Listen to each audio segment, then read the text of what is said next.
السلام عليكم ورحمة الله تعالى وبركاته مغفرة ونعمة وسكينة وروح القدوس يا أيها الذين أحسنوا بالحسنى كيف حالكم بخير الحمد لله. Ça fait longtemps. Certains j'ai manqué, certains j'ai pas manqué. Certains je vais encore manquer, certains je vais pas encore manquer. Voilà, je voulais faire une petite vidéo parce que l'inspiration m'est venue. Donc je vais vous délivrer l'inspiration que j'ai reçue. Et beaucoup de personnes disent il n'y a pas de numérologie en islam, il n'y a pas de numérologie dans le Coran, la numérologie c'est sataniste, c'est satanaste. Donc il ne faut pas se fier à la numérologie. Qu'est-ce que je peux leur dire à ces gens-là? De un, je peux leur dire que, effectivement, la numérologie n'est pas une finalité. La numérologie ne peut pas tout expliquer. La numérologie, c'est comme du poivre au-dessus d'un œuf cuit sur une poêle. Voilà. Voilà c'est quoi la numérologie. Ce n'est pas l'œuf, ce n'est pas le blanc d'œuf, ce n'est pas le jaune d'œuf. La numérologie, c'est juste les petites épices que tu mets au-dessus du blanc d'œuf. Ou du jaune d'œuf. Comme tu veux. Ou les deux. Mais enfin...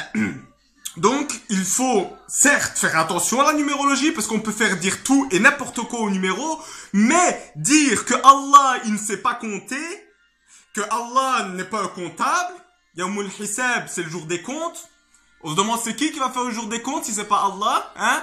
Non, la numérologie, elle a sa place dans la religion, elle a sa place dans la science divine.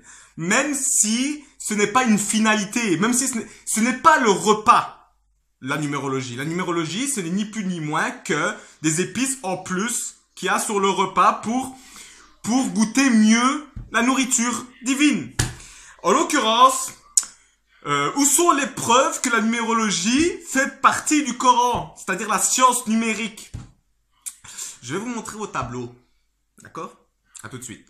Comment le tableau il se présente? Donc, sourate 2, Al-Baqarah. Contenant 286 versets. Al-Baqarah.